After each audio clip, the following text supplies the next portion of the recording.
ನೀವು ಹ್ಮ್. ಒಂದು ಗಟ್ಟಿಯಾಗಿ ಮಾತನಾಡಲಾಗದ ಸಮುದಾಯದಿಂದ ಬಂದವರು.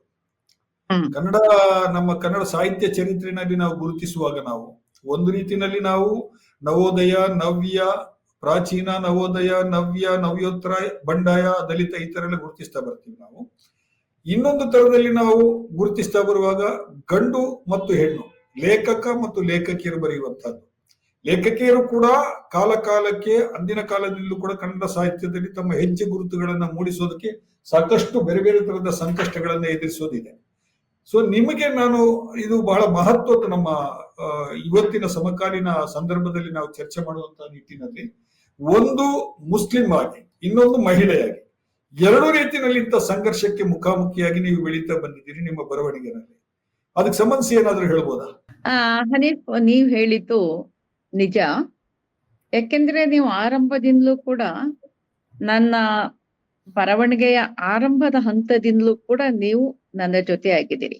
ನನ್ನ ಪಯಣವನ್ನ ನೀವು ಗುರ್ತಿಸಿದ್ದೀರಿ ನೀವು. ಮತ್ತೆ ಇದು ಒಬ್ಬ ಮಹಿಳೆ ಅನ್ನೋದು ಒಂದು ಐಡೆಂಟಿಟಿ, ಮತ್ತೆ ಒಂದು ಡಿಸಬಿಲಿಟಿ.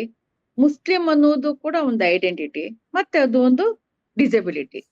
ಈ ಎರಡು ಡಿಸಬಿಲಿಟಿಗಳ ನಡುವೆ ಇವುಗಳ ಒಂದು ಸಂಯೋಜನೆಯಿಂದ ನಾನು ನನ್ನ ವ್ಯಕ್ತಿತ್ವವನ್ನು ರೂಪಿಸ್ಕೋಬೇಕಾದ್ರೆ ಕೆಲವು ಸಂದರ್ಭಗಳಲ್ಲಿ ನನಗೆ ಮುಸ್ಲಿಂ ಮಹಿಳೆ ಅನ್ನುವಂಥದ್ದು ನನ್ನ ಬರವಣಿಗೆ ಹಂತದಲ್ಲಿ ಗುರುತಿಸಲ್ಪಟ್ಟಿರೋದು ಈ ಹಣೆಪಟ್ಟಿಯ ಅಡಿಯಲ್ಲಿ. ಅದನ್ನ ನಾನು ಬೆನಿಫಿಟ್ ಅಂತ ಪಡಿಬೇಕು ಅಥವಾ ಅದೊಂದು ಡಿಸ್ಕಂಫರ್ಟ್ ಅಂತ ನಾನು ತಿಳಿಬೇಕು, ನನಗಂತೂ ಅರ್ಥ ಆಗ್ತಾ ಇಲ್ಲ.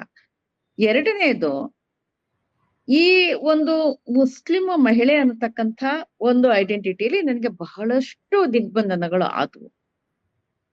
ಒಂದು, ನನ್ನ ವೈಯಕ್ತಿಕವಾದಂತಹ ನನ್ನ ನಡವಳಿಕೆ, ನನ್ನ ಮಾತು, ನನ್ನ ಉಡುಪು, ನನ್ನ ಒಂದು ಚಲನವಲನಗಳು, ಇವುಗಳೆಲ್ಲವೂ ಕೂಡ ಬಹಳ ಹೆಚ್ಚು ಸ್ಕ್ರೂಟಿನಿಗೆ ಒಳಗಾಯ್ತು. ಇದು ಬೇರೆಯವರಿಂದ ಆಗ್ಲಿಲ್ಲ, ಆದ್ರೆ ನನ್ನ ಸಮುದಾಯದ ಜನರಿಂದ ಆಯ್ತು.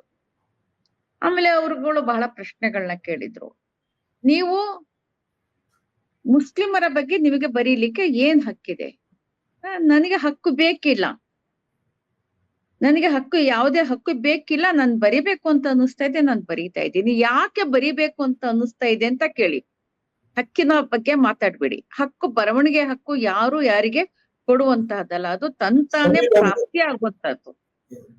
ಅಂದ್ರೆ ಯಾಕೆ ಬರೀತಾ ಇದ್ದೀನಿ ಅಂತ ಕೇಳಿ, ನಾನು ಅದಕ್ಕೆ ಉತ್ತರ ಕೊಡ್ತೀನಿ. ಯಾಕೆ ಬರೀತಾ ಇದ್ದೀನಿ ಅಂತ ಹೇಳಿದ್ರೆ, ನಾನು ಆರಂಭದಿಂದ ನಾನು ಕನ್ನಡದ ಪುಸ್ತಕಗಳಲ್ಲಿ ಕನ್ನಡ ಲೇಖಕರಿಂದ ಬಂದಿರತಕ್ಕಂಥ ಒಂದು ಮುಸ್ಲಿಂ ಒಂದು ಸನ್ನಿವೇಶಗಳನ್ನಾಗ್ಲಿ ಅಥವಾ ಮುಸ್ಲಿಂ ವ್ಯಕ್ತಿಗಳನ್ನಾಗ್ಲಿ ನೋಡಿದಂತಹ ಸಂದರ್ಭದಲ್ಲಿ ನನ್ಗೆ ಬಹಳ ಆಘಾತ ಆಗ್ತಾ ಇತ್ತು. ನಾನು ಸ್ವಲ್ಪ ಬಾಲ್ಯದಲ್ಲೇ ಜಯತೀರ್ಥ ರಾಜ್ ಪುರೋಹಿತರವರ ಸುಳಿಗಳಿ ಅದನ್ನ ಓದಿದೆ, ಕಾದಂಬರಿ. ಮೊದಲನೇದ್ಲು ನನಗೆ ಓದುವ ಹೆಚ್ಚು. ಮತ್ತೆ ಅನೇಕ ಕಾದಂಬರಿಗಳನ್ನ ಓದಿದಾಗ ಅದ್ರಲ್ಲಿ ಬರ್ತಕ್ಕಂಥ ಮುಸ್ಲಿಂ ಕ್ಯಾರೆಕ್ಟರ್ ಅಕಸ್ಮಾತ್ ಬಂದ್ರು ಕೂಡ ಇಲ್ಲ, ತುಂಬಾ ಉದಾತ್ತವಾದಂಥದ್ದು, ತುಂಬಾ ಫರಿಷ್ಠ ತರ ಅವ್ರುಗಳು, ಆ ಕ್ಯಾರೆಕ್ಟರ್ಗಳು. ಇಲ್ಲ ಅಂದ್ರೆ ತುಂಬಾ ವಿಲನಿಶ್, ಊರಂತಹ ಕ್ರೂರಿಗಳು, ಕಪಟಿಗಳು ಅಂತಹ ಒಂದು ದೆವ್ವದಂತಹ ವ್ಯಕ್ತಿತ್ವನ ಇಲ್ಲ ಅನ್ನುವಂಥದ್ದು. ಒಂದು ಆಕಾಶ, ಒಂದು ನೆಲ, ಈ ರೀತಿಯ ಒಂದು ಬ್ಲ್ಯಾಕ್ ಅಂಡ್ ವೈಟ್ ಕ್ಯಾರೆಕ್ಟರ್ಗಳನ್ನೇ ನಾನು ನೋಡ್ತಾ ಇದ್ದೆ. ಹೀಗಾಗಿ ನನ್ಗೆ ಯಾಕೆ ಹೀಗೆ ನನ್ನ ಕುಟುಂಬದಲ್ಲಿ, ನನ್ನ ಸುತ್ತಮುತ್ತಲಿನ ಸಮಾಜದಲ್ಲಿ, ನಮ್ಮ ಗೆಳೆಯರಲ್ಲಿ, ನಮ್ಮ ನೆರೆಹೊರೆಯವರಲ್ಲಿ ಈ ತರ ಇಲ್ವಲ್ಲ? ಇರ್ತಾರೆ, ಎಲ್ರು ಕೂಡ 100% ಒಳ್ಳೆಯವರು ಅಲ್ಲ, 100% ಕೆಟ್ಟವರು ಕೂಡ ಅಲ್ಲ, ಇರುತ್ತೆ. ಇವುಗಳ ಒಂದು ಸಂಯೋಜನೆ ಇರುತ್ತೆ. ಸ್ವಲ್ಪ ಕೆಟ್ಟವರು ನಾನು ಕೂಡ ಸ್ವಲ್ಪ ಒಳ್ಳೆವಳು ಇರ್ತೀನಿ, ಸ್ವಲ್ಪ ಕೆಟ್ಟವಳು ಕೂಡ ಇರ್ತೀನಿ, ನೀವು ಕೂಡ ಅಷ್ಟೇ. ಆದ್ರೆ 100% ಒಳ್ಳೆಯವರು ಅಥವಾ 100% ಕೆಟ್ಟವರು ಅಂತ ಮಾಡೋದಿದೆಯಲ್ಲ, ಇದ್ರ ಬಗ್ಗೆ ನನಗೆ ಮೊದಲಿನಿಂದ ಆತಂಕ ಆಯ್ತು. ಇದು ಸರಿಯಲ್ಲ ಅಂತ ಅನ್ನಿಸ್ತಾ ಇತ್ತು. ಎರಡನೇದಾಗಿ, ಮುಸ್ಲಿಂ ಸಮಾಜವನ್ನ ಒಂದು ರೀತಿಯಲ್ಲಿ ಕ್ಲೋಸ್ಡ್ ಸೊಸೈಟಿ ಅಂತ ಕರೀತಾರೆ. ಪರಿಭಾವನೆ ಇತ್ತು. ನೀವು ಎಲ್ಲ ಬರವಣಿಗೆ ಆರಂಭ ಮಾಡಿದಾಗ 70-80ರ ದಶಕದಲ್ಲಿ ನಾವು ಏನನ್ನೂ ಹೇಳ್ಕೊಳ್ತಾ ಇರ್ಲಿಲ್ಲ. ಯಾಕೆ ಹೇಳ್ಕೊಳ್ತಾ ಇರ್ಲಿಲ್ಲ ನನಗೆ ಗೊತ್ತಿಲ್ಲ. ನನಗ್ ಗೊತ್ತಿಲ್ಲ. ಹಿಂದಿನವರು ಯಾಕೆ ಹೇಳ್ಕೊಳ್ಳಿಲ್ಲ ನನಗ್ ಗೊತ್ತಿಲ್ಲ. ಆದ್ರೆ ಬಂಡಾಯದ ಸಂದರ್ಭದಲ್ಲಿ ನಾವು ಬಂಡಾಯದ ವರ್ಕ್ಶಾಪ್ಗಳನ್ನ ನಾವು ಅಟೆಂಡ್ ಮಾಡಿದ ನಂತರ ನೀವು ಇರ್ತಿದ್ರಿ ನಮ್ ಜೊತೆ.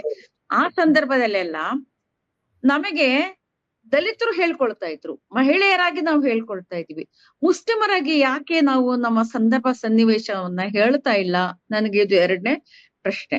ನನ್ನ ಬರವಣಿಗೆ ಏನು ಅಂದ್ರೆ ನನಗೆ ಉದ್ಭವಿಸಿದಂತ ಪ್ರಶ್ನೆಗಳಿಗೆ ನಾನು ಕಂಡುಕೊಂಡಂತಹ ಒಂದು ಪರಿಹಾರ, ಒಂದು ಉಪಾಯ. 3ನೇದಾಗಿ ಏನಪ್ಪ ಮುಚ್ಚುಮರೆ ಮಾಡುವಂತದ್ದು ಮುಸ್ಲಿಮರಲ್ಲಿ ಏನಿದೆ ಹೇಳಿದ್ದೇವೆ, ಹೇಳಿ ಏನಿದೆ? ಏನು ಮಸೀದಿಗಳಲ್ಲೆಲ್ಲ ಏನಾದ್ರು ಸುರಂಗ ಕೊರ್ದಿದಾರ, ನೆಲಮಾಳಿಗೆ ಮಾಡಿದಾರ, ಅಲ್ಲೇನಾದ್ರು ಕೋಟ್ಯಾಂತರ ರೂಪಾಯಿ ಚಿನ್ನ ನಗದು ಅದೆಲ್ಲ ಇಟ್ಟಿದಾರ? ಏನಿರುತ್ತೆ ಮಸೀದಿಲಿ? ಆದ್ರೆ ಮಸೀದಿ ಮುಕ್ತವಾಗಿ ಯಾಕೆ ಇಲ್ಲ? ಈಗ ಮಾಡ್ತಾ ಇದಾರೆ, ಈಗ ಅನೇಕ ಕಡೆಗಳಲ್ಲಿ ಮಸೀದಿಗಳಿಗೆ ಆಹ್ವಾನ ಮಾಡ್ತಾ ಇದ್ದಾರೆ. ಆಮೇಲೆ ನಮ್ಮ ರಿಚುವಲ್ಸ್, ಸಂಪ್ರದಾಯಗಳು ಡಿಫ್ರೆಂಟ್ ಇರ್ಬೋದು, ಬೇರೆ ರೀತಿಯಲ್ಲಿ ಇರ್ಬೋದು, ಆದ್ರೆ ಕ್ರೂರವಾಗಿ ಇಲ್ಲ, ಅಷ್ಟು ಕ್ರೂರವಾಗಿಲ್ಲ. ಇಸ್ಲಾಂನಲ್ಲಿ ಕ್ರೂರವಾಗಿಲ್ಲ.